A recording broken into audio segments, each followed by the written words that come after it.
안녕하십니까. 경향신문 구교영 기자입니다. 정치부 기자들이 모여 주요 정치인의 속내를 파헤치고 미래를 탐구하는 프로그램이죠. 인물비상구 14회 순서 시작하도록 하겠습니다. 오늘도 어김없이 이용욱 기자, 김진우 기자 나오셨습니다. 안녕하십니까. 안녕하세요. 야, 벌써 시간이 후딱 가가지고 대선이 이틀 앞으로 다가왔는데 이번에 목요일과 금요일 사전투표 열기가 상당했습니다. 마지막 토론회에서 보여지는 온갖 양상들 때문에 제 주변에 또 투표하러 가야겠다 이런 분들도 많으셨어요. 뭐. 네. 그래서 이전보다 훨씬 높지 않을까 이렇게 생각이 됩니다. 네. 제 주변에도 이번에 계엄 정국을 거치면서 반드시 응징을 하겠다. 응징의 방법이라는 것이 그들처럼 총칼을 드는 게 아니고 투표로 응징해야겠다는 의지가 강하기 때문에 아마도 본투표 투표율도 상당히 높을 것 같거든요. 네, 그렇죠. 이게 기본적으로 이게 이제 투표율이 높다는 거는 이 재선거 투표율도 지금 역대 최고 나왔잖아요. 그러니까요. 그걸 보면 매번 반복되긴 해도 몇백 킬로 달려와가지고 투표하는 분도 있고 심지어 귀국해가지고 투표하는 분들도 계시고 이런 걸 네. 봐요. 이 투표를 통해 가지고 지금 이제 어떻게 보면 윤석열 내란 종식 이런 걸 기원하는 사람들이 그만큼 많다는 거죠. 그러니까 이번 대선 같은 경우에는 그 비상계엄으로 인해서 윤석열의 파면을 통해서 치러지다 보니까 전례 없는 6월 장미 대선이거든요. 그런 상황이고 그렇다 보니까 이번에 가장 유력한 후보라고 할 수 있는 오늘은 이재명 후보에 대해서 탐구해보는 시간을 갖도록 하겠습니다. 지금 화면으로 이재명 후보의 자세한 양력이 나가고 있는데요. 들어보니까 유년 시절이 상당히 불우했다고 들었어요. 네, 지금 화면에도 나와 있지만 이재명 후보 일단 생년월일이 12월 22일이잖아요. 근데 이게 실제 생년월일은 정확하게 날짜를 모른다고 그러더라고요. 이게 이제 집안이 너무 가난하다 보니까 그런데 신경 쓸 수가 없을 정도로 그랬다는 거잖아요. 그래서 지금 나와 있는 주민등록상 생년월일 12월 22일이 나중에 이제 출생신고를 하다가 그 이름이 같은 이재명 그 독립운동가가 계세요. 그분이 이제 이완용 암살 도모했던 분인데 명동성당에서 네. 그때 도모했던 날짜가 12월 22일이랍니다. 그래서 이제 그걸 했다는 이야기가 있고요. 이 후보도 원래 이제 5남 4녀 중에 이제 7째인데 이제 앞에 이제 누나 두 분이 요절을 해가지고 5째가 됐다고 할 정도로 이제 집안이 어려웠고 이제 이 안동에 있다가 이제 이 집 나갔다는 아버지가 이렇게 도박으로 그러니까요. 네. 집안이 가뜩이 어려웠는데 이제 집 나갔다는 아버지가 이제 터 잡았다고 해서 이제 경기 성남시로 이주를 하잖아요. 그때 이제 성남시에서도 그 단칸방에 가족 10명이 살았다고 합니다. 그리고 이제 이 당시 이제 성남시 특히 이제 상대원동 공단 있던 곳이 이제 시골에 상경한 빈민들이 많이 살던 데였고요. 그리고 이제 아버지는 자벽부, 어머니는 이제 시장 화장실에서 이제 화장 휴지 파는 걸 했고 이 후보도 이제 어떻게 보면 초등학교만 졸업하고 이제 중학교를 가지를 못하고 이제 소년공으로 계속 이제 일을 했고 일하면서 월급도 떼이기도 하고 이런저런 이제 구타도 당했고 당신은 흔한 거였죠. 그래서 이제 대양시럽인가요? 이 야구장갑 만드는 데서 이제 프레스에 손목 껴가지고 이제 관절이 으깨져서 그게 그대로 장애로 남아가지고 이제 장애 6급 판정 받고 이게 이제 군 면제까지 가게 되는 거죠. 야, 소년공 다이어리라는 그의 책 제목이 절로 입에 이제 오르게 되는데 실제로 이런 분이 공부를 열심히 하셔가지고 28회 사법시험에 합격해서 변호사의 길을 가게 됩니다. 어떻게 된 겁니까? 일단 공장에서 일을 하고 하면서 자기가 이제 교복 입고 등교하는 친구들이나 여자애들 보면서 이제 공부하고 싶다는 생각이 들었다고 해요. 그래서 이제 공장 일 마치고 검정고시 학원에 다녔고 이제 학업 병행하면서 고익 검정고시 그다음에 이제 해서 다 치르게 됩니다. 그리고 그때 이제 좀 아까 김진우 기자가 얘기 안 한 게 하나 있는데 너무 이제 힘드니까 한 번은 그 스스로 좀 마감을 하려고 삶을 그 정도로 약국에 가서 이제 수면제 달라고 했는데 약사가 소화제를 줬대요. 그래서 이제 불행한 일은 면했다. 그렇게 하고 이제 공부를 열심히 해서 아무튼 그 아까 김진우 기자가 얘기했던 성남의 그 상대원 시장이라는 데 상인이 언론 인터뷰에서 한 말입니다. 그 가족 모두 순회했는데 걔는 참 독했다. 그러니까 공부를 독하게 했겠죠. 그래서 그 당시에는 이제 학력고사 보던 시절인데 287점을 맞았대요. 근데 그게 이제 커트라인이 당시 서울법대가 가장 이제 지금으로 치면 최고의 높은 그렇죠. 네. 과죠. 293점이었는데 이게 추정 커트라인이 그 이재명 후보가 287점을 맞았답니다. 그래서 이제 법대는 모르겠고 아무튼 경영학과는 충분히 갈 성적인데 너무 어려우니까 중앙대에서 이제 전액장학금에 월 생활비 20만 원 준다고 해서 갔고 그리고 이제 거기서 공부를 하다가 대학 졸업하는 해 바로 이제 졸업하고 바로 고시가 붙은 거예요. 그래서 고시가 붙었는데 그것도 상당히 빨리 붙은 거라고. 그렇죠. 그리고 네. 당시에 같이 공부한 사람이 지금 우리가 얘기하는 그 취업의 신 권성동 권한대행이라고 합니다. 예. 아니 그런 상황인데 예. 실제로 이제 변호사를 입문하고 인권 변호사의 길을 걸어온 거는 이미 익히 알려진 사실인데 이재명 후보가 어떤 경위로 정치에 입문하게 됐는지에 대해서는 약간 모르는 분들이 많거든요. 일단 제가 할까요? 그러니까 이게 보면 이제 변호사 활동하면서 이제 주로 이제 시민운동 하잖아요. 성남 시민 모임 설립해가지고 당시 뭐 백궁 정자지구 용도 변경 의혹이라든가 분당 파크뷰 의혹 뭐 이런 의혹을 파헤쳤고 이제 그 당시에 이제 왜 의혹 파헤치는 과정에서 프로듀서가 검사 사칭하는 과정이 생겨가지고 이른바 이제 검사 사칭 사건이 이때 이제 일어난 거죠. 의혹을 파헤치는 과정에서. 그런데 이게 뭐 마치 이재명 후보가 그 검사를 본인이 사칭한 것처럼 하는데 그게 아니고 그러니까, 검사 사칭을 네. 도왔다는 거잖아요.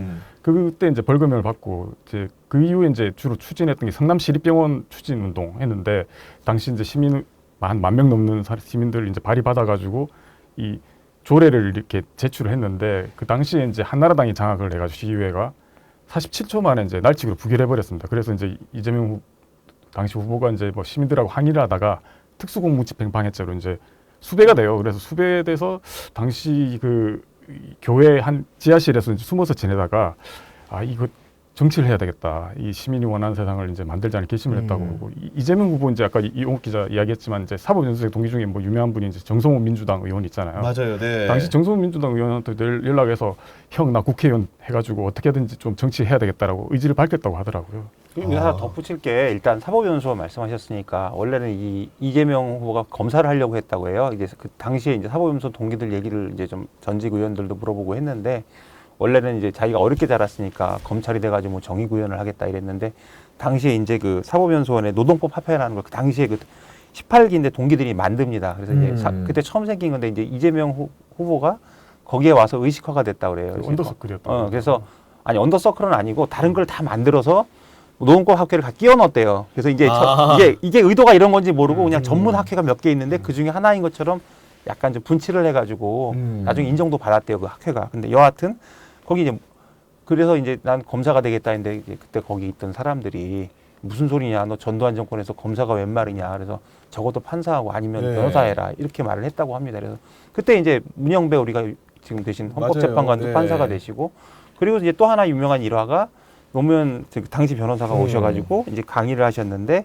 그걸 보고 이제 감명을 받아서 나도 인권 변호사의 길을 걸어야겠다 뭐 이런 얘기도 있고요. 그래서 이제 실제로 그 판검사 임용이 가능한 성적인데 뭐 변호사를 택했고 이후의 얘기는 김진우 기자가 얘기한 것처럼 이제 성남에서 그 시민운동하고 변호사 활동하다가 그러다가 이제 정치의 길로 들어선 것이죠. 그리고 김진우 기자가 아까 얘기했던 성남시 그 병원, 시립병원, 그 시 이걸 뭐라고 얘기하나요? 그 나중에 시립병원, 성남의료원 네. 이게 결국은 본인이 이제 2010년도에 성남시장 되면서 추진을 해요. 그래서 2019년도에 완공이 됩니다. 그래서 코로나 때 이제 굉장히 좀 전위에서 뭐 그 방역을 싸웠는데 요즘 좀 어려움을 겪고 있다 이런 뉴스를 본 것 같습니다. 그 노동법 연구회 그 사법연수원에 있을 때 같이 계셨던 분들이 정치인들이 참 많이 됐어요. 어마어마하죠. 뭐 최원식 의원도 있었고 문병호 의원도 있었는데 여하간 이재명 후보는 심지어 대선 후보까지 됐으니까 대단한 학회라고 평가할 수 있을 것 같고 어쨌든 간에 정치 입문을 뭘로 했느냐 2010년도 성남시장에 당선이 드디어 됩니다. 그리고 2014년에도 재선을 하는데 시장을 하는 동안에도 여러 가지 업적에 대해서도 평가가 많습니다. 그렇죠. 뭐 기본적으로 시장 취임 첫 기자회견에서 이제 성남시 모라토리움 지불 위에 선언을 하잖아요. 뭐 재정난 때문에 이게 지금 뭐 판교 신도시 조성 사업비 5억 5,200억 낸다. 그래서 이제 주장을 하고 난 뒤 이제 3년 6개월 뒤에 이제 모라토리움 극복했다고 이제 발표를 했는데 이제 당시 이제 반대쪽에서는 이게 보니까 굳이 모라토리움 선언 안 해도 나중에 결국 갚게 되는데 이게 쇼 아니냐라고 이야기를 하긴 하는데 아무튼 어떤 좀 그만큼 이재명 후보가 나중에 그 이야기를 하더라도 그만큼 이게 긴급이 중요하다라는 걸 보여주기 위해서 자기가 이렇게 했다는 이야기를 하고 그 다음에 뭐 이 기본 기초자치단체장하고 차별되는 행보를 했죠. 뭐 시장실을 뭐 시민들한테 개방하게 됐고 CCTV 설치해가지고 왜 설치했냐고 했더니 뭐 돈봉투 들고 오는 사람들이 너무 많아가지고 CCTV 설치했다는 얘기를 하고 아까 뭐 이용욱 기자 잠깐 얘기했지만 본인이 이제 정치 입문하는 계기가 됐던 성남시립의료원 뭐 설립을 했고 특히 이제 무상복지 정책 많이 추진했잖아요. 뭐 고교 무상교복, 그다음 청년배당 그런 과정에서 이제 사람들한테 야 이재명은 결국 하더라라는 이제 평가를 받게 되죠. 그리고 이제 여기에다가 이제 흔히 말하는 이재명식 사이다 발언 뭐 이런 게 더해지면서 이제 전국적으로 지명도 올라가죠. 뭐 근데 그 2015년인가요? 백남기 농민 사망 사건 때는 이 정권은 인간의 일을 포기했다. 그다음 뭐 박근혜 최순실 국정농단 때는 뭐 박근혜 이미 대통령 아니다. 뭐 이런 식으로 해서 이제 전국적인 지명도 올라가죠. 네. 그 덧붙이자면은 이제 이재명 후보가 이렇게 막 밀어붙이는 스타일에 대해서 이제 저도 좀 물어봤는데 알고 지내던 이제 인사들이 하는 말이 이 양반 되게 이제 우리 알려진 것처럼 실사구사형이고 실사구시형이고 사안마다 이제 구시적인 논리가 다 있대요. 그래서 이게 어떻게 하겠다 이런 현안 해결 능력은 분명히 있는데 다만 좀 자기가 주변에서 좀 이건 아닌 것 같다 해도 되게 좀 밀어붙이는 어떤 똥꼬집이 있다고 합니다. 추진이요. 그래서 여기까지 온 것 같다고 얘기하고 또 하나 얘기하자면 좀 이제 아쉬움을 표하는 지인이셨어요. 이제 이재명 후보를 지지하는데 좀 어렵게 자라서 사람이 좀 여유가 없어 보인다. 뭐 이런 말을 하더라고요. 예. 그리고 이제 정치적 체급을 올리게 되는 계기가 있었는데 예. 지자체장을 하다가 박근혜 탄핵을 통해서 치러진 2017년도 대선에서 민주당 후보 경선에 출마를 하는데 그때 다퉜던 분들이 쟁쟁하거든요. 일단은 아시다시피 문재인 후보가 있었고 안희정 후보가 있었는데 거기에 도전장을 내밉니다. 그렇죠. 이게 기초단체장이 사실 대선 출마 도전장 낸 건 아마 한국 정치 사상 처음인 거거든요. 그런데 이제 당시 이제 이재명 후보가 이제 아까 말씀드렸던 사이다 발언이라든가 뭐 이런 여러 복지 정책으로 해서 전국적인 지명도 올라가지고 여론조사상으로 보면 이제 문재인 후보에 의해서 6위까지 올라가요. 그래서 이제 대선 출마를 선언했는데 출마 장소가 이제 성남 자기가 다니던 공장이에요. 그래서 그때 출마 선언에서도 대한민국 최초의 노동자 출신 대통령이 되겠다고 출마 선언을 했고요. 그래서 이제 경선을 했는데 나중에 조금 이렇게 힘이 빠져 D팀이 딸려가지고 이제 안희정 후보에 이어서 이제 3위를 하긴 했는데 네. 이 안희정 후보하고 격차가 한 1%도 차 안 났거든요. 그래서 이제 있군요. 네. 그래서 이제 약간 차기 대선 주자로 자리를 매김 했습니다. 그런데 이제 그 이후에 이제 이 이른바 이제 당시 이제 뭐 광역단체장이 이제 대선으로 가는 코스라고 해가지고 이제 경기도지사에 도전을 하잖아요. 그렇죠. 네. 근데 이제 뭐 아시겠지만 도지사 도전했을 때 이제 이 상대방 쪽에서 이제 공격했던 게 기본적으로 뭐 형수 욕설이라든가 형 강제병 뭐 강제 입원 논란, 그다음 뭐 배우랑 스캔들 뭐 이런 걸 가지고 공격을 했는데 이게 이재명 후보 당시에 이제 뭐 정면 돌파 선언했죠. 정치 공작이다라고 하면서 그래서 이제 당시 그 과반 득표 하면서 도지사가 됐고 이게 아마 민주당 계열 도지사는 한 20년 만에 처음이었습니다. 그러니까 보면은 이재명 후보는 사실 상대방의 공세들이 그 옛날에 했던 거 동호 반복적인 게 너무 많아요. 그러니까 그 경기도지사 선거 때부터 뭐 지난 대선 때부터 했던 얘기들을 이번에 또 앵무새처럼 반복하다 보니까 국민들도 그 욕을 접하면서 지겹거든요. 이제 새롭지 않고. 그러니까 이런 것 같아요. 사실 저도 이제 보면 주변에 그 민주당 쪽을 지지해도 이 후보에 대해서 반감을 가지신 분들은 사실 적지 않았어요. 적지 않았는데 이제 이게 너무 반복이 되다 보니까 아까 네. 기자 얘기한 것처럼 좀 지겨운 측면도 있고 여하튼 지금까지 살아남았잖아요. 남았고 그렇으니까 그냥 이번에는 한번 기회를 줘라 뭐 이렇게 말씀하신 분들을 정말 많이 만났어요. 그리고 그랬고 반복이 되고 반복이 되면 그 공격을 하는 사람이 이렇게 좀 지겹기도 하지만 그러면 그 공격을 하는 쪽이 정당성이 있어야 되는데 내라 농어하고 그런 정당이 무슨 자격으로 저기를 욕을 하냐 뭐 이런 저기 네. 또 프레임이 만들어지기 때문에 지금 이제 저런 공세들이 좀 별로 표심에 영향을 미치는 것 같지는 않습니다. 그리고 정말로 2018년도에 그 경기도지사가 됩니다. 민주당 후보로 됐고 그 재임 중에도 여러 가지 성과들이 있었다는 평가가 좀 있지 않습니까? 제일 유명한 게 이제 이른바 경기도 계곡 불법 시설 철거죠. 그래서 당시에 이제 뭐 경기도 계곡에다가 이제 사실 평상 설치해놓고 그냥 자릿자 값을 받던 거잖아요. 그걸 이제 다 철거해 버리면서 이제 이 평가를 크게 얻죠. 그게 이제 수십 년 동안 누구도 못했던 겁니다. 네. 그 당시에 뭐 이재명 후보 그 당시에 뭐 간담회 발언 보면, 그러니까 현장 그 상인들하고 간담회하는 거, 자기가 향후에 표 들림 이거 하면 안 된다. 왜냐하면 수십 년 동안 딴 사람들 그거 무서워서 아무도 못했는데 자기 왜 하냐라고 이야기를 하는 게 있어요. 그리고 이제 그 이후에 이제 또 이제 유명했던 게 코로나 당시에 이 이제 신도 명단 제출을 거부하는 그 이제 신천지 중앙본부 총회본부 직접 가가지고 이 명단 확보해가 강제 역학 조사 실시하잖아요. 네. 그게 이제 중앙정부보다 빨랐어요. 그리고 이제 다음 달에 아마 이 재난지원금 지급했는데 이것도 네. 지자체 중에 처음이고 이것도 중앙정부보다 빨랐습니다.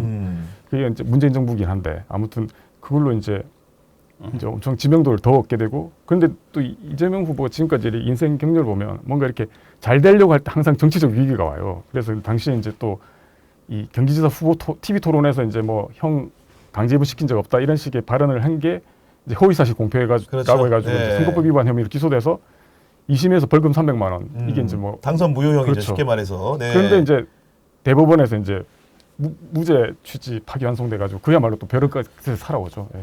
저는 개인적으로 경기도 권역에 있는 기초자치단체에 근무하는 제 친구 공무원으로부터 들은 평가인데 이재명 후보는 헬기를 언제 타야 될지를 정확히 아는 사람이다. 그러니까 본인이 소속된 자치단체에서 구제역이 발생을 했는데 정말로 필요하게 도지사가 와서 행정 능력을 발휘해야 될 때 딱 타고 온다는 거예요. 그 그런 말씀하니까, 감각적인 예. 시간 감각이 대단하다는 겁니다. 이게. 김문수 후보가 헬기를 뭐 100번 넘게 탔다 해도 그건 어떤 감각일까 싶습니다. 저는. 아니 그런 얘기들도 하고 하던데 여하간 이제 경기도지사로서도 이제 승승장구를 했고 그런 행정 경험의 발판을 삼아서 윤석열과 맞붙게 됐는데 그때도 이제 경선 과정이 대단했습니다. 이낙연 후보랑 붙었는데 누가 보더라도 당대표를 지낸 이낙연이 후보가 될 것이라는 관측을 깨고 역전승에 성공을 합니다.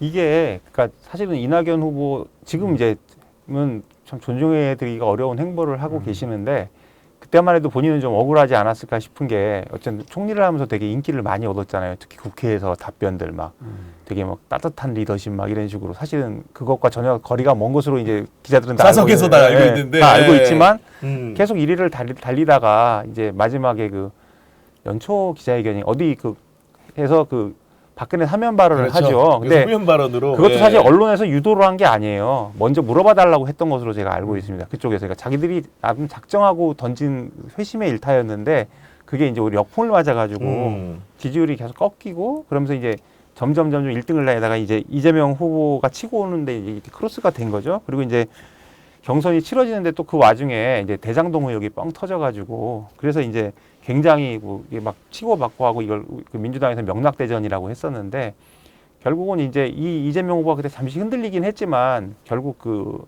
이낙연 후보가 한테 이기잖아요. 이기는데 다만 뒤에 한번 마지막 경선인가 해서 져요. 그래서 선거가 조금 길었으면 어떻게 될지 몰랐다 뭐 이런 생각들을 하는 게 있고 아마 이낙연 후보는 지금도 그게 억울해서 더 지금 이렇게 엇나가는 게 아닌가 싶습니다. 근데 지금도 기억나는 게 그 대장동 의혹을 처음에 언론에 알리고 공표한 게 이제 민주당의 그 맞아요. 이낙연 후보 측의 뭐 의원이라고 다들 공공연하게 알고 있는 사실이지요. 네. 어쨌든 그때 그 이낙연 후보가 그런 식으로 이제 지면서 되게 엇나가는 상황이 생겼고 이재명 후보의 또 이제 그때 그 상황을 알 수 있는 게 그때 그거를 제기한 것으로 알려진 그 의원 뭐 그런 분들 나중에 공천 과정에서 이제 철저하게 응징을 하죠. 그래서 그런 거 보고 야 이건 진짜 그냥 넘어가지는 않더라고요. 예. 근데 그 경선이 정말 어려웠던 거는 예. 문재인 정부에서 공천을 받은 의원들이 가득한 민주당에서 경선을 하는 과정이었기 때문에 문재인 정부의 초대 총리였던 이낙연 후보가 유리할 수밖에 없는 구조였음에도 불구하고 그렇죠. 소수의 사람들을 대기고 역전극에 성공했다는 그런 평가를 받게 된 것 같고 그런 분위기 상승세는 좋았는데 실제로 대선 본선 같은 경우에 치열하게 경험을 했지만 0.73%포인트 차로 윤석열 후보한테 석패를 하게 됩니다. 그렇죠. 이게 역대 최소 득표율 차죠. 그래서 이 대표가 이제 이 후보가 1,614만 표 얻어가지고 역대 대선 낙선제 최다 득표. 심지어 이제 문재인 전 대통령 득표율보다 높았잖아요. 네. 270만 표.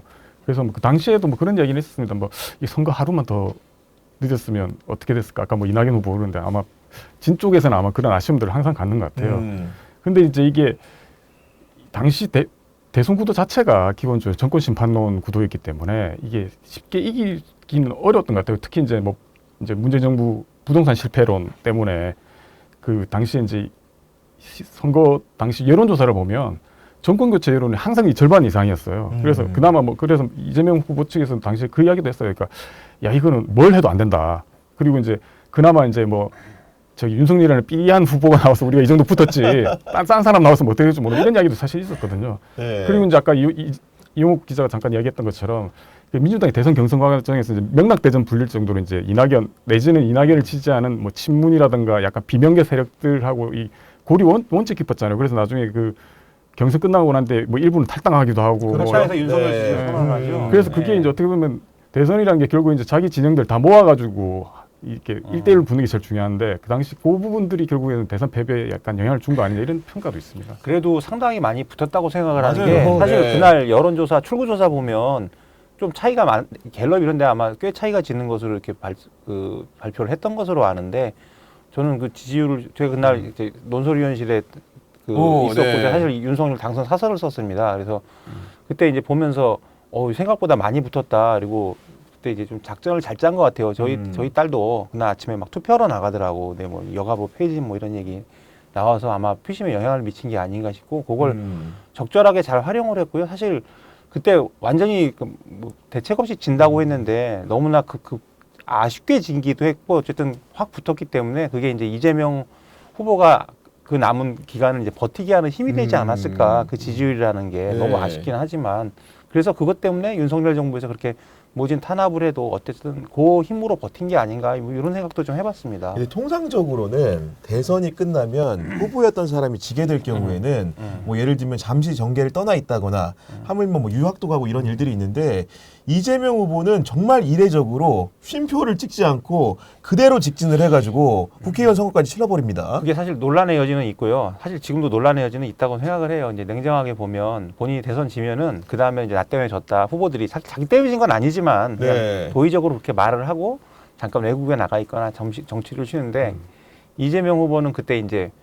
그 정치를 쉬지 않았고요. 그 다음에 이제 당시에 그 송영길 그 의원이 자기가 서울시장 후보로 나가겠다고 당대표였나요? 그때 아무튼 서울시장 후보로 나가겠다고 해서 그 인천 계양을을 넘기고 자기가 서울시장 후보로 출마를 합니다. 근데 그때 이제 송영길이 나가면 안 된다고 하는 의원이 너무 많았고요. 제가 봐도 저거는 말도 안 되는 저 구도에서 나가가지고 될까 했는데 어쨌든 송영길 후보가 나가고 아니 의원이 나가고 거기를 이제 이재명 후보가 받아가지고 의원이 되고요. 계양 지역에. 그렇죠. 네. 또 바로 이제 그 여세를 몰아서 8월인가 전당대회에서 당대표까지 되죠. 그래서 그때 이제 사실 누구나 그런 의심을 할 수밖에 없는 게 굳이 이렇게 서둘릴 이유가 있느냐. 그래서 이제 지금 누가 봐도 이제 그때는 윤석열 정부에서 계속 사법적으로 탄압을 받을 것이기 때문에 공격을 네. 해볼 것이기 때문에 이제 그걸 위해서 이제 자기가 어떤 방어막을 만들기 위해서 배지를 단 게 아닌가 이런 이제 의심과 비판들이 좀 있었고요. 그 부분은 사실 이재명 후보가 감당해야 될 몫이라고 생각을 합니다. 제가 최근에 이제 뭐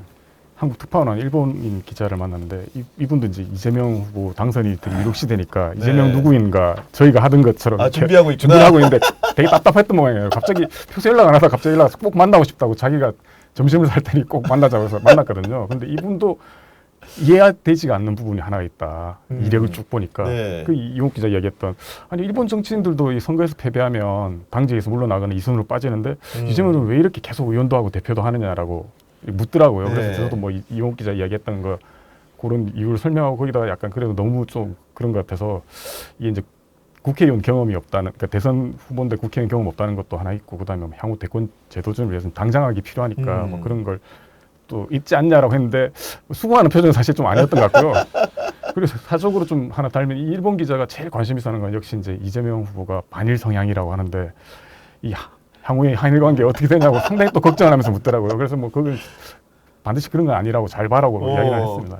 근데 좀 추가 설명이 좀 필요할 것 같은 게 사실은 과거에 선거에서 이제 패배한 후보를 상대로는 그 정권을 잡게 되면은 그래도 이제 용서를 해주는 법률적인 문제가 있더라도 대통령이 주도하에서 정부가 약간 정리해주는 분위기가 있었는데 윤석열 정부는 본인이 검찰총장이고 여러 가지 그 정치적인 위협을 느끼는 경쟁 상대라고 생각해서인지 한 건도 아니고 수건을 여러 검찰청에 수사한 게 이것조차도 전례가 없었기 때문에 이재명의 길도 개인적으로 좀 이해가 되지 않나. 그러니까 그거마저도 제가 보기에는 이제 동물적인 정치 감각은 분명히 있는 것 같아요. 왜냐하면 윤석열이라는 놈이 어떤 놈이다. 딱 이런 생각을 딱 하고 본인의 길을 살 길을 찾은 거 아닌가. 네. 돌아보면 그래요. 그때는 좀 야기가 좀 그렇지 않나 했는데 나중에 그 윤석열 정부에서 하는 것도 보면 너무 지나치잖아요. 저렇게까지 해야 되는가 이런 생각이 들어서 아마 본인도 그걸 미리 좀 감지하고 네.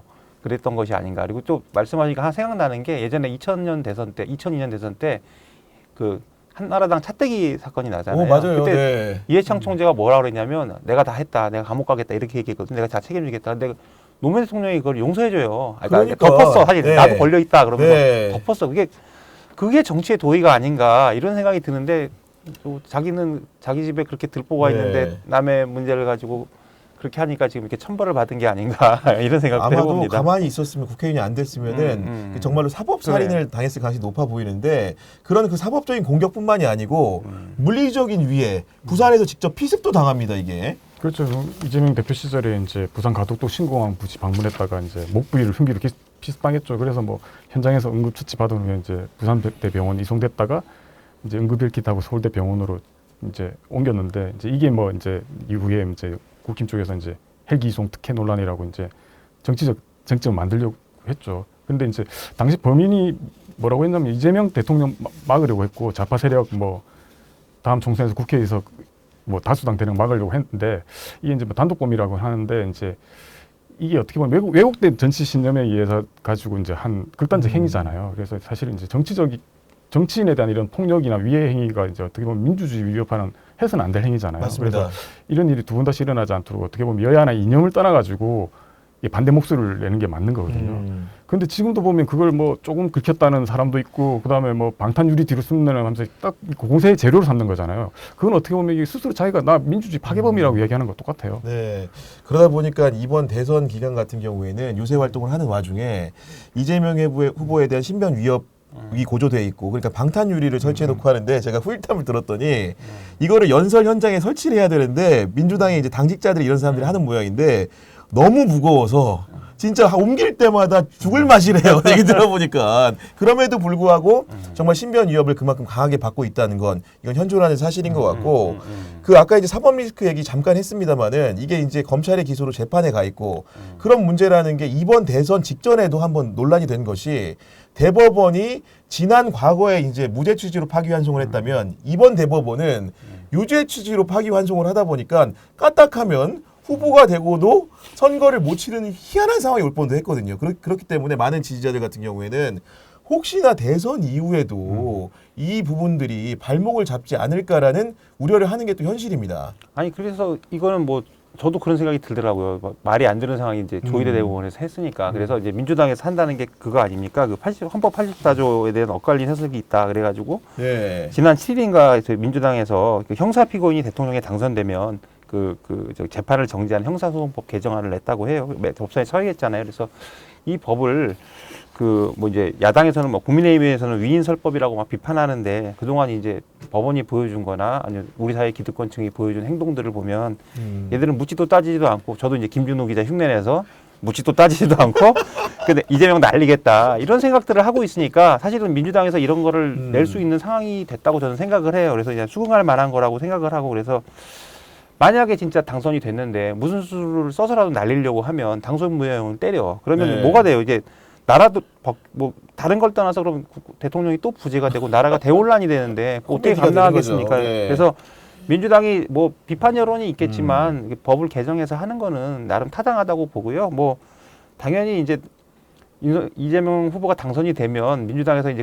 그런 법을 처리할 것이고, 그러면 아마 이재명 대통령 되겠죠. 그때는 이제 그 법을 처리하겠죠. 그래서 그런 식으로 이제 이 문제를 해결해 나가지 않을까 싶어요. 그냥 사법부의 선의에 맡겨두기에는 너무 저 사람들을 믿을 수가 없다는 게 이제 저쪽 생각일 거고, 아마 다수의 국민들도 그렇게 생각을 할 겁니다. 네, 저도 궁금해가지고 개인적으로 이제 민주당 의원한테 물어봤더니 하는 얘기가, 일단은 법률 제정은 그대로 가고 실제로 이제 대법원이 판단할 기회는 실기한 게, 만약에 그런 재판의 준칙을 정하려고 했으면 지난번 선고할 때 했어야 되는데 그걸 안 했기 때문에 사실상 개별 재판부에 위임한 걸로 보인다. 그러면 개별 재판부 중에 가장 빨리 기일을 잡은 재판부가 그 부분과 관련해가지고 속행하겠다고 하는 순간, 속행이라는 것은 재판을 개시하겠다고 하는 순간 바로 이제 권한쟁의 심판을 헌재에 제기해가지고 그 문제를 헌법재판소로 가져가고 그 사이 입법적인 절차를 취할 거다. 그런 정도의 액션 플랜이 좀 마련되어 있는 것 같다는 생각이 드는 건데, 뭐 그렇고 또 배우자 얘기 잠깐 해보면은 워낙 김문수 후보의 부인인 설란영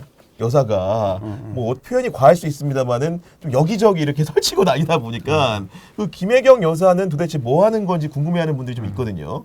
그러니까 이게 이제 지난 대선 때를 보면 이제 전국 각지 돌아다니면서 이제 얼굴도 보이면서 대면 유세 지원도 하고 했는데, 이제 이번 대선 기간에 아까 말씀하신 그 설량 씨가 이제 기본적으로 뭐 국힘 자체가 지금 네거티브 전략 집중하면서 이제 이 김혜경 씨 법인카드 사용 논란도 이제 표적으로 삼고 있는 거잖아요. 그래서 이제 괜히 이제 또 이 공격 받지 않으려고 이제 좀 몸살이는 부분도 있어가지고 최근에는 이제 주로 이제 뭐 종교 주지자들 만나면서 약간 비공개하는 식으로 이제 행보를 계속하고 있는 것 같고요. 아까 뭐 설씨 이야기도 했지만 이분 가가지고 뭐 저는 이제 본인 얼굴에다 이렇게 꽃받침 대고 이거는 뭔지를 모르겠습니다. 이게 눈에다 대려고 했는지 배트맨인데 눈에 대면 모르겠습니다. 네. 그런데 이게 보면 그런 말 했잖아요. 뭐 자기가 일반 사람들이 생각하기엔 노조는 아주 가격하고 세고 못생겼다. 근데 나는 반대되는 사람에서 예쁘고 문학적이고 부드럽다. 뭐 이렇게 했는데, 이게 김문수 후보 포스터를 보면 이 약간 뽀샵 처리를 심하게 해가지고 한 10년 냉동인간처럼 보이잖아요.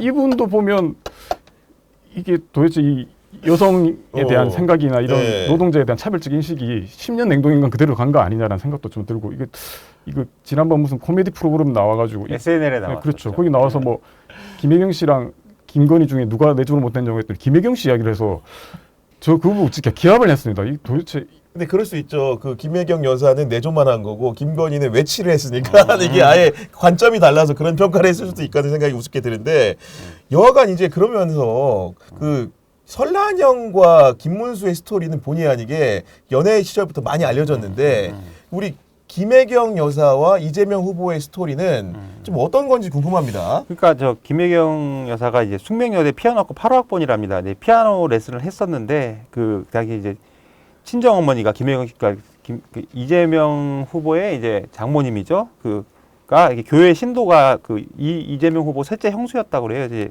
그래서 이제 주선해서 변호사 시절에 만났는데 이재명 후보가 자기 되게 어렵게 살았고 검정고시 출신이고 이런 사람이다 이렇게 얘기했는데 이제 그 말이 오히려 좀 자기한테 감화가 돼서 와 닿아서 그래서 그 만났다고 하고요. 그래서 그리고 이제 거의 매일 데이트를 했고 그러면서 이 사람과는 뭐 평생 같이 살아도 좋겠다 이런 네. 생각이 들어서 결혼을 했다고 하고요. 그래서 뭐 이제 아들을 낳고 그 다음에 이제 좀 조용히 있다가 예전에 그 예능 프로그램에 한번 나왔었죠. 맞아. 예. 그러면서 좀 더 유명해지고 그리고 언론 인터뷰도 하고 그다음에 요리책 출간까지 하고 그래서 좀 이제 이 후보를 알리는데 좀 앞장을 섰었는데 최근에 아까 김준우 기자 얘기한 것처럼 그 뭐 최근은 아니죠. 이제 탄압을 받는 와중에 뭐 버카 사용 이런 게 논란이 자꾸 되니까 당장은 이제 좀 몸을 낮춘 것 같아요. 부자 몸조심 차원이죠. 그래서 이재명 후보가 이제 연애 시절 이야기를 하는 거는 조금 다르긴 하던데 이제 자기가 이제 김혜경 씨를 보고 이 사람이라고 바로 생각을 딱 해가지고 뭐 만난 지 사흘 만에 뭐 프로포즈를 했다는 거잖아요.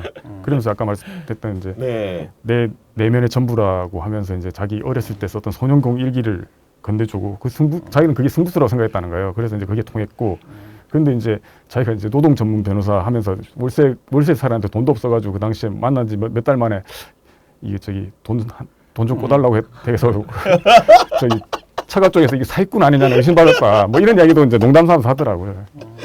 아 이제 웃고 떠드는 상황인데 그 대선으로 가는 여정 중에서 또 하나 중요했던 장면이 있습니다. 언제냐? 2024년 총선 승리를 이끌었고 그 전에 당 대표가 되면서 뭔가 당을 기존과 다르게 이재명의 정당으로 완벽하게 환골탈퇴시키거든요.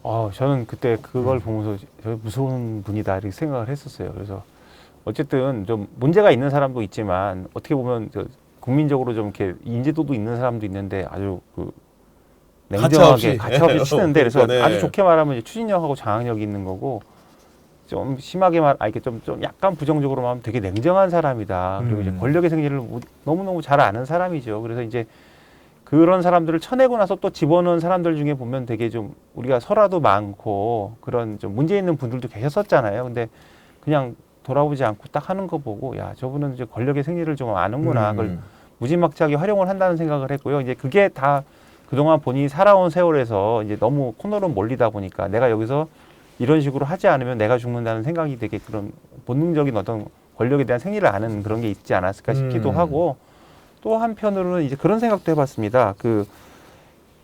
과감히 쳐내면서 전략적으로 활용을 잘해요. 예를 들어서 이제 소위 말해서 비명계의 중심이 이제 586들이 많았어요. 근데 이제 586들에 대한 그 비판 여론들이 좀 있잖아요. 이제 그만해라. 그렇죠.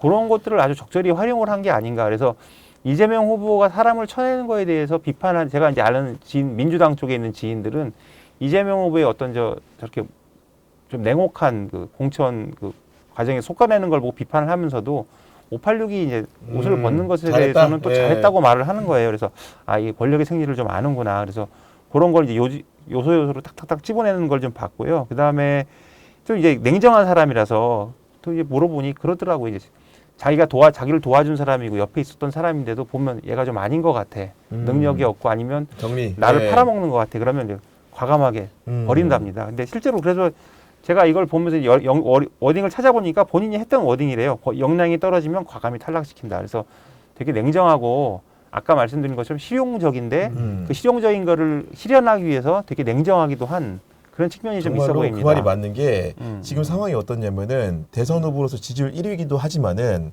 과거에 이재명 후보와 정치적 대처점에 섰던 친문계 상당수의 사람들이 지금 페이스북 가보면은 굉장히 선거 운동을 열심히 합니다. 내년 지방선거를 앞두고. 그 얘기는 뭐냐면은 경쟁에서 승리하면 나에게도 기회가 온다는 인식을 분명히 하고 있는 것 같고, 그리고 이재명 후보의 그런 권력에 대한 여러 가지 판단 준거에 대해서 이해가 좀 이제 되고 있는 느낌이에요, 약간. 네. 그 말씀을 하시니까 저도 제가 이제 잘 아는 뭐 지인 전직 의원이죠.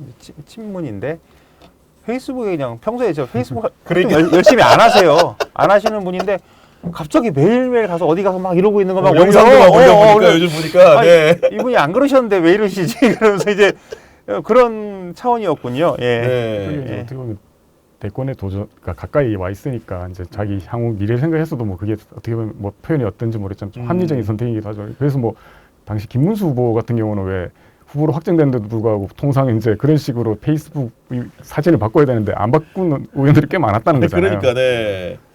아, 그러다 보니까 그래도 이제 그 이재명이 당권을 잡고 대권을 도전하기까지 원조 친명이라고 불리는 사람들이 누구인지를 궁금해하는 사람들이 지금 많거든요. 원조 친명 어떤 사람들로 구성되어 있습니까? 크게 이제 성남시장 때부터 이렇게 보좌를 했던 실무그룹, 이른바 성남파, 성남라인이라는 사람들이 있고, 그다음에 이제 비주류 시절에 이제 이재명계로 활동해온 측근 그룹, 의원 그룹이죠. 이런 게 크게 두 개가 주축인데, 뭐 아시겠지만 이재명 후보 그런 말 했잖아요. 측근이라고 할 정도면 뭐 정진상, 김용 정도 돼야 된다고 해서 이제 뭐 정진상 그 전 대표 실장이죠. 이분이 이제 그 성남시, 그러니까 변호사 시절부터 같이 해가지고 거의 한 30년 가까이 한 분이 네. 있고, 뭐 현재는 이제 보석 상태로 재판받고 있긴 한데, 이분이 여전히 이제 이재명 후보하고 뭐 최측근으로 평가되고 있고, 그다음에 뭐 똑같이 이제 성남 시절부터 이제 호흡을 맞춘 김현지 보좌관, 그러니까요. 그다음 그 언론인 출신이죠. 그 김남준 전 실장, 뭐 이분 뭐 핵심으로 꼽힙니다. 그다음에 뭐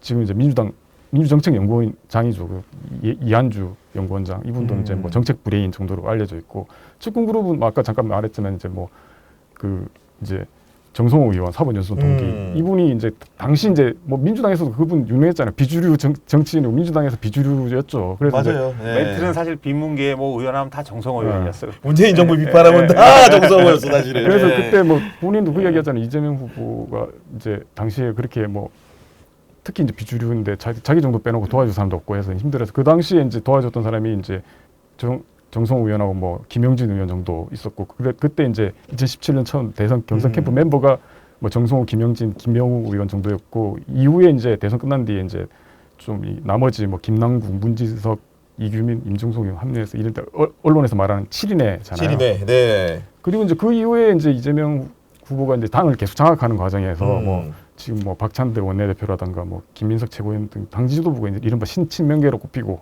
그다음에 뭐 조정식 의원이라든가 뭐 비서실장 맡았던 천준 의원, 네. 뭐 측근 그룹 알려주는데 진짜 이 기자들이 이제 그래픽 같은 거 그리잖아요. 뭐 네, 이렇게 맞아요. 동그라미 네. 측근 그룹 뭐 성남파 이러면 점점 이 사람 수가 늘어가지고 넓어져. 이제는 이게 다 넣을 수도 없을 정도가 됐어요. 보면. 그래 그래픽에서 누구 빼면 전화 올 것 같아. 왜 내가 오늘도 이제 보고 나서 왜 나는 언급 안 해? 이런 사람이 있지 않을까 그래서 막판 조금 싶습니다. 넣었습니다. 아니 저도 이제 어제 그 이제 사람들 만나가지고 얘기를 좀 듣다 보니까 이재명 후보가 어쨌든 간에 AI에 대해 선도적인 투자를 하겠다고 했고 여러 가지 공약 사항을 1번으로 밝히고 있는데, 그럼 이재명의 AI 선생님은 누구냐? 이걸 이제 누가 저한테 이제 청기 누설한다면서 알려줬는데 모 기업의 누구라고 말을 해준 거예요. 그러면서 이제 그분이 실제로 이제 정동영 그 의원이죠. 이분과 함께 이제 연대해가지고 그런 부분들에 대해서 여러 가지 공약 사항이라든가 지도나 가르침을 이재명 후보에 전수하고 있다, 이런 얘기도 하던데, 정말로 최근에 보면은 이재명 후보와 가까운 사람들이 누구인지를 아는데 기자들도 그렇고 사람들도 그렇고 굉장히 심혈을 기울이는 상황인 것 같고, 결국은 이제 이재명이 그만큼 이제 유력한 후보이다, 이런 것들 입증하는 것 같습니다.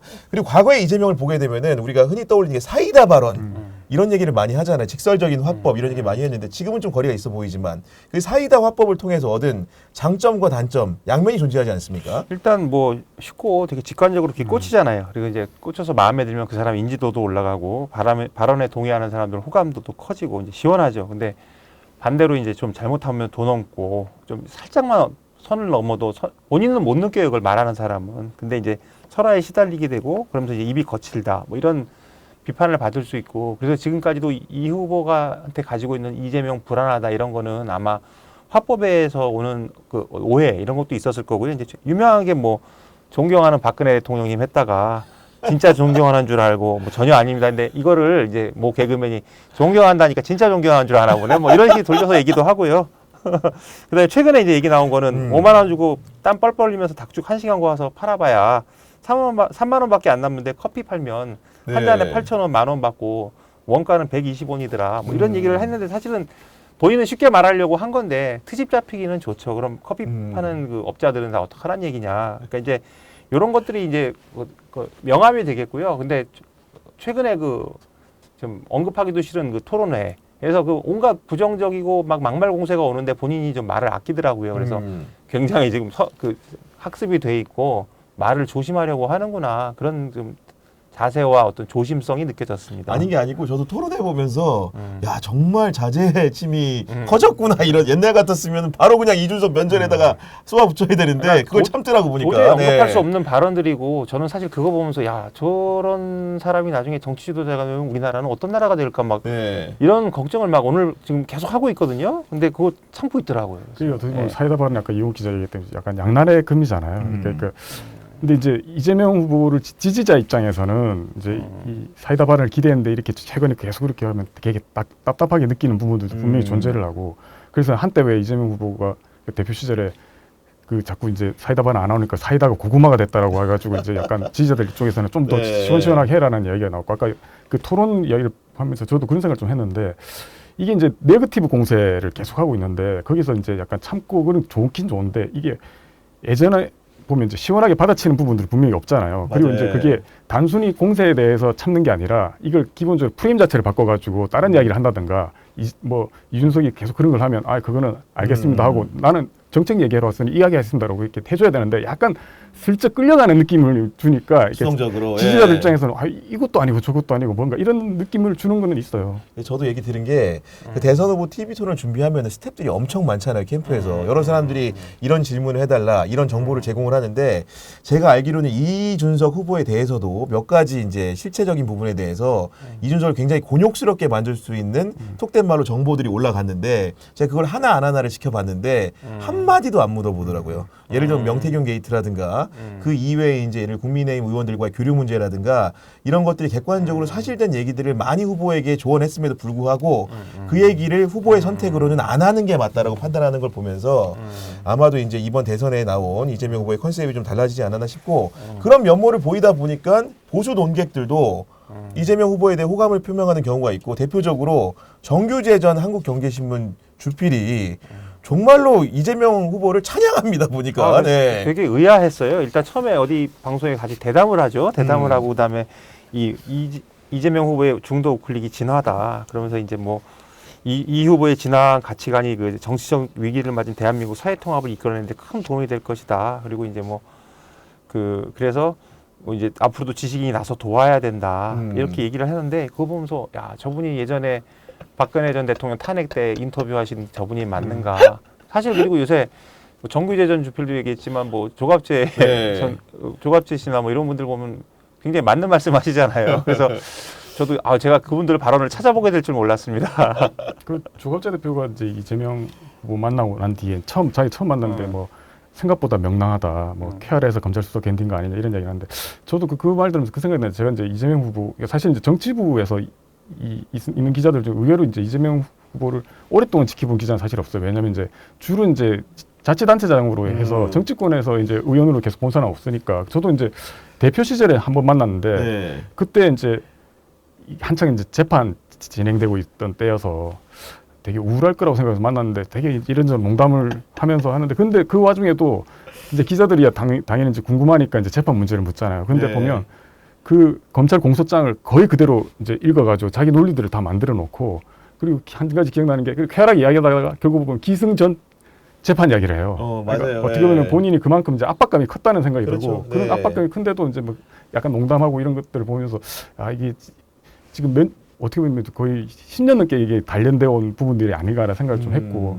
현장의 젊은 기자들한테는 좀 물어봤어요. 이제 이재명 후보 어떠냐고 물어보면 아까 실용적인 면모 이야기를 하던데 자기들이 만난 정치인들 보면 통상을 보면 추상적인 좋은 말, 많이 한다는 거예요. 근데 이재명 후보는 그런 거 되게 기본적으로 싫어하고 구체적으로 본론부터 이야기하는 스타일이더라. 아, 바로. 그리고 이제 약간 울컥한다. 울컥한다는 아마 이게 연설 과정에서 이제 감정적으로 고양되는 네. 부분에서 하는 것 같고 또 하나는 아까 그 잠깐 이야기 나왔지만 이제 그때 왜 이재명 후보 그 이른바 이제 비박들 이제 뭐 공천 학살 뭐 이야기 나왔을 때 보면 네. 지난 3월인가 어디 유튜브 방송 나와가지고 그때 이제 자기가 대표 시절에 왜 그 저기 체포동의안 가결된 거 그게 이제 뭐 이제 당내 의원들하고 검찰이 짠 거라는 이야기를 그때 하잖아요. 그거 보면서 야 역시 이게 잊지 않는구나. 네. 잊지 않는다는 말을 하던데 이게 어떻게 보면 그렇게 볼 수도 있지만 이게 그 당시 이재명 후보 입장에서는 정치적으로 가장 위기였잖아요. 네. 그래서 아마 충격도 컸으니까 그걸 이제 보여주는 거 아니냐 이런 생각이 듭니다.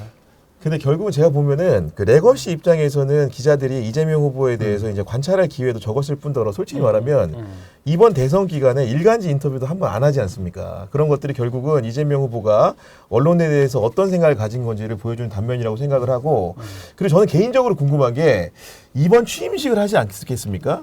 거기 초청자 명단에 전 세 사람이 들어간지가 궁금해요.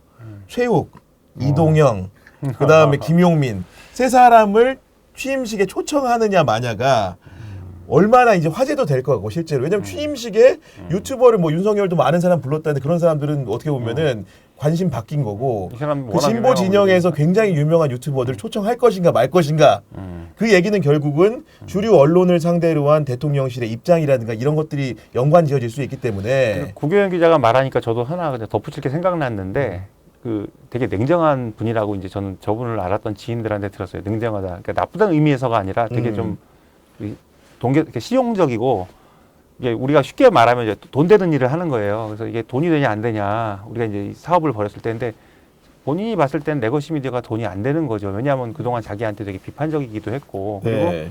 지금 레거시 미디어가 뭐 저희도 레거시 미디어에 근무하고 있지만 좀 이렇게 차별점이 뭐가 있냐. 그래서 오히려 저런 분들을 인터뷰하려면 저분이 원하는 돈 되는 그림을 만들어 와서 하라. 컨셉을 가져와야 되는 그러니까 거죠. 네. 그런데 지금 그런 것들이 유튜브에서 되는 거죠. 그래서 최근에 그 홍진경 씨 프로에도 나왔던데 그러니까, 네. 그런 거 보면 이제 아 이게 돈이 되고 내가 여길 나감으로써 얼마나 큰 도움을 받는가 이런 생각을 굉장히 많이 할 것 같아요. 그래서 물론 그 세 분을 부르는 거는 친분과 어쨌든 나한테 큰 도움을 준 사람이고 앞으로도 도움을 줄 사람이다. 왜냐하면 유튜브 세계에서 영향력이 막강한 사람들이니까 네. 그래서 그렇게 할 것 같기도 해요. 하고 주류 언론은 어쨌든 저희는 취재를 해야 되니까 그 관계를 좁혀나가려면 일단 불씨는 뭐 시간이 지나면서 해소를 해야 할 문제지만 돈 되는 그림을 만들어 가야 된다. 그런 생각을 해봤습니다. 그렇고 예. 결국은 이제 그 국민의 선택이라는 것은 각 후보가 내세운 정책과 공약을 보고 해야 되는 거니까 그 마무리하면서 이재명 후보가 이번 대선에서 가장 강력하게 내건 슬로건과 공약이 무엇인지 좀 요약을 해줄 수 있겠습니까? 슬로건은 기본적으로 뭐 이제부터 진짜 대한민국 지금은 이재명입니다. 그런데 이제 아까 우리도 잠깐 얘기했던데, 그러니까 민주당이 이제 중앙선관에 이제 의무적으로 제출하는 게 있잖아요. 그러니까 10대 정책 공약. 그 1호가 기본적으로 뭐 세계 선도하는 경제 강국. 그래서 뭐 인공지능 신산업 육성을 그렇습니다. 통해서 뭐 이를 이루겠다고 했는데 기본적으로 경제 성장에다 방점을 찍은 거죠. 이거는 뭐 김문수 후보도 비슷하긴 한데. 그래서 이제 이 후보가 이제 대통령이 되면 이제 가장 먼저 추진할 1호 공약이 뭘까 뭐 이런 생각을 좀 해보게 되는데 공식적으로 밝힌 건 사실 없어요. 그런데 이제 지난 25일인가 기자간담회에서 그 이야기를 했잖아요. 이제 대통령 되면 가장 먼저 자기는 이제 대통령이 지휘하는 비상경제 태스크포스 만들겠다. 이것도 결국 어떻게 보면 지금 가장 시급한 게 경제 문제니까 네. 대통령이 직접 나서서 생기다는 거잖아요. 이제 그 부분에 방점을 두지 않을까 싶습니다. 그 덧붙여서 말하면 이 후보가 발언한 것 중에 이런 게 있어요. 미중 전략 경쟁 속에서 글로벌 안보 환경 불안정성 커지고 다자주의와 자유무역 기반 경제 통상 질서도 대혼란이다. 뭐 이런 상황을 생각하면 김준우 기자가 말한 것처럼 내치도 내치지만 지금 경제도 어렵고 당장 트럼프 저 리스크를 어떻게 관리하느냐 이런 것들이 있기 때문에 태스크포스 만들어서 당장 뭐 트럼프 문제부터 해결을 해야 되지 않을까. 그리고 뭐 경제 문제에 있어서 좀 뭐 재정을 푼다든가 뭐 이런 식의 조치들이 뒤따르지 않을까 이렇게 생각합니다. 네. 그리고 이제 그 또 중요한 화제 우리 지지자들 유권자들이 바라는 게 결국 법원 개혁 검찰 개혁 문제이지 않습니까? 이 부분에 대해서도 일단은 경제부터 살리겠다고 했기 때문에 후순위로 간 것처럼 보이지만 실제로는 제가 보기엔 정부가 출범하면은 굉장히 정광석화처럼 할 가능성이 높아 보이거든요. 그 되게 잘 짚으셨어요. 안 그래도 그 얘기를 한다는 게 그 뭐냐면 이제 검찰 개혁 우리가 다 알잖아요. 이제 검찰 수사 기소권 분리. 그래서 뭐 기소청 설치하고 검찰 직접 수사권 완전 폐지. 근데 이제 기득권 저항이 거셀 것이기 때문에 이거 우리가 이제 노무현 정부 때도 보고 문재인 정부 때도 지켜봤기 때문에 시작하자마자 이제 정광석화처럼 하겠죠. 그건 뭐 이제 경제 문제와 별개로 하지 않을까 싶고요. 그걸 꼭 본인 입을 빌어서 한다기보다 민주당이 하면 본인이 이렇게 사인해 주는 식으로든 아니면 그런 식으로 여론을 해서 얼마든지 해도 되고 또 아마 국민들이 걔들은 네. 검찰에선 저항하겠지만 뭐 이건 거부권도 행사할 수가 거부권을 이제 본인이 행사 안 하면 그만이기 때문에 당연히 강하게 취재할 거로 봅니다. 다만 이제 저도 자세한 건 모르지만 이게 이 지금 보면 이제 크게 이제 검찰하고 사법부 개혁 방안들 뭐 이제 내놨잖아요. 뭐 기본적으로 사법부 뭐 기본적으로 대법관 증원 그때 뭐 좀 논란이 됐지만 결국에는 이번 공약 낸 거 보면 네, 들어있죠. 네. 증언이란 건 확실히 박았잖아요. 그렇습니다. 그리고 이제 네. 민주당 의원들이 낸 게 뭐 이제 100명 증언 그거는 그건 약간 아니지만, 철회되는 분위기 네. 30명 증언하는 있잖아요. 남겨놨다는 예. 거잖아요. 네. 그런 것들은 이제 할 것 같은데 다만 이제 그런 생각들도 좀 들어요. 이게 기본적으로 검찰하고 법원까지 개혁하려면 이게 전체적인 뭔가 이렇게 법 체계라든가 형사소송 체계 이런 것까지 건드릴 걸 생각하면 이게 말이야 이제 바로 뭐 취임하자 바로 하겠다고 뭐 선언을 할지 모르지만 그런 거를 실제로 이뤄내기 위해서는 그리고 이제 과거 이제 검찰 개혁들이 실패를 했던 것들을 봤을 때는 이른바 이제 그 아까 이용욱 기자 잠깐 얘기했지만 이 뭐 수사 혼란이 발생할 수 있다는 식의 반발들도 있을 거고 그런 걸 생각해서 이제 뭔가 그런 것까지 반발을 잠재울 수 있는 종합적인 플랜을 뭔가 대통령실 중심으로 짜가지고 하려면 약간의 시간은 걸리지 않을까 이런 생각 좀 듭니다. 저는. 근데 저는 하나 이제 제가 좀 조언을 하고 싶은 건 뭐냐면은 검찰을 개혁하려면 검찰을 면밀히 잘 알아야 되는데 그런 부분들에 대해서 약간 준비가 돼 있는지가 약간 의문부호인 게 사실은 중대범죄수사청을 설치하겠다고 하잖아요. 그 아이디어가 제가 이제 직접 이제 들었었는데 당시 한창 개혁 논의가 문재인 정부에서도 한창이었기 때문에 당시에 문재인 정부의 핵심인 분이 대통령실 계셨던 분이 그 검사 출신이셨는데 동료 특수통 검사들을 설득할 때 너네들은 다 중대범죄수사청에 가면 된다. 이런 얘기를 했었거든요. 근데 이제 그런 공약을 그때 이행이 안 됐습니다. 결론적으로는. 다시 들고 나왔는데 중수청, 기소청을 해놓으면 실제적으로는 우리 국민들 문제에서는 신속하게 수사받고 정확하게 수사받기 위해서 기소청이 내실화가 돼야 되는데 지금 특수부 검사들의 몇몇 행위들로 인해 가지고 악행들을 지금 벌하겠다고 하면서 중수청을 만들어 놓으면 또 하나의 특별 범죄 수사라는 별도의 청이 생기고 그게 또 기득권화 될 수 있는데 그런 맹점들을 과연 이렇게 내부적으로 잘 알고 하는 것인지 그런 지향 없이 만약에 하게 되면 어게인 2017이 될 수 있다. 이런 부분들에 대해서는 좀 빠르게 하는 것도 중요하지만 면밀하고 굉장히 정교하게 가야 된다. 어느 정도 갖춰 놓았을지는 알 수가 없겠죠. 근데 만약에 또 이게 시간을 끌게 되면 또 저는 이제 디테일하게는 모르지만 노무현 정부 때 문재인 정부 때 얼마나 하다가 네. 결국은 뻐그러진 걸 받고 또 이제 보수 언론들이 거기다 이제 화력을 같이 쏴주잖아요. 그렇죠. 네. 그래서 시간을 좀 무리가 있더라도 그동안 보여준 그 이재명 후보의 스타일을 봐서는 막 오래 끌까 뭐 이런 생각을 해봤고요. 그다음에 이제 사법개혁 같은 경우는 오히려 이제 검찰개혁하고 사법개혁을 같이 하면 더 문제가 생기기 때문에 이제 그런 비판 여론이 많기 때문에 일단 사법개혁, 검찰개혁을 먼저 하고 사법개혁은 좀 간을 보가면서 하지 않을까 뭐 이런 좀 그냥 정치적으로 계산을 굴려봤고요. 제가 아는 전직 의원은 이제 변호사 출신인데 이렇게 말씀을 하시더라고요. 그 분리해서 검사들을 전부 다 기소청에다 몰려내면 불만들이 많으니까 지원을 받아 수사할 놈은 수사해라. 수사청 가고 기소할 사람은 기소해라. 이렇게 걔들한테 선택권을 주자 이런 얘기를 하더라고요. 그러니까 여하는 지켜봐야겠지만은 사실은 그 검찰 개혁이나 법원 개혁은 정말로 힘든 과제가 되긴 될 겁니다. 역대 정부가 제대로 하고 싶어도 못한 이유가 있을 것이고 다만 그때와 다른 점이라고 한다면은 노무현 정부 때나 김대중 정부 때는 수사 권력이 정의 구현이라는 걸 앞세워가지고 국민들의 지지를 받았다고 한다면은 지금 지난 정권 같은 경우에는 그렇죠. 수사 권력을 남용해서 정치적으로 악행을 저질렀기 때문에 국민적 평가가 냉혹하다. 지금 그래서 네. 어쨌든 추진할 수 있는 저 여건은 마련됐다고 저는 봅니다. 네. 네. 알겠습니다. 마지막으로 인물비상구의 시그니처 코너죠. 한 줄 인물평 들어보도록 하겠습니다. 예, 제가 먼저 하겠습니다. 별건 아니고요. 이제 1위하는 후보니까 제가 드라이하게 말씀드리면 뭐 그냥 이재명은 이재명이다. 그래서 이제 이분은 어떤 다른 정치인과도 다른 그 성장 환경, 그다음에 뭐 어떤 자기를 둘러싼 각종 논란을 정면 돌파하고 권력을 얻는 그 생명력도 누구하고도 비교할 수 없는 그런 사람이기 때문에 이런 정치인이 없었고 그래서 그냥 이재명은 이재명 그 자체가 브랜드라고 봅니다. 네. 김진우 선배는요? 저는 아까 뭐 이재명 후보 슬로건 얘기했지만 전 지난번 슬로건도 괜찮더라고요. 이재명은 합니다. 묻지도 따지지도 않고 그래서 이제 근데 다만 이제 6월 4일 이후에 이재명이 네. 이제 결국 하더라라는 평가를 받길 바라는데 그게 이제 어떻게 보면 12.13 불법 계엄 그다음 윤석열 파면을 이끌어낸 이 빛의 혁명들 이끌어낸 이 시민들의 요구들이 있잖아요. 그래서 이 한밋 앞에 그 시민들의 요구들이 그 앞에 붙기를 바라고 다만 이제 이 후보가 하지 않겠다고 약속했던 거 정치 보복이라든가 이런 것들은 그 앞에 붙지를 않기를 바라고 이 후보가 그런 걸 어떤 식으로 지켜나갈지는 아마 시민들이 계속 지켜볼 거라 우리 생각합니다. 김진우 선배의 말을 한덕수 전 총리가 굉장히 좋아할 것 같아요. 정치 보복하지 말라. 지금 보니까 참 할 사람은 또 보복의 영역을 벗어나서 예. 맞춰야 되는데 제가 그거로 사과 결국은 안 드렸는데요. 저 정말 한마디 덧붙이면 너무 추잡스러워요. 예. 그러니까 예. 네. 알겠습니다. 예. 정치부 기자들의 본격 정치인 사담회 인물 비상구는 여러분들과 함께 만들어가는 프로그램입니다. 혹시 보고 싶은 정치인, 듣고 싶은 정치인이 있으면 유튜브 경향TV 커뮤니티 들어와서 댓글을 남겨주시면 저희가 적극 반영해서 방송하도록 하겠습니다. 지금까지 이용욱 기자, 김진우 기자와 함께했습니다. 오늘도 함께해 주신 여러분 감사합니다.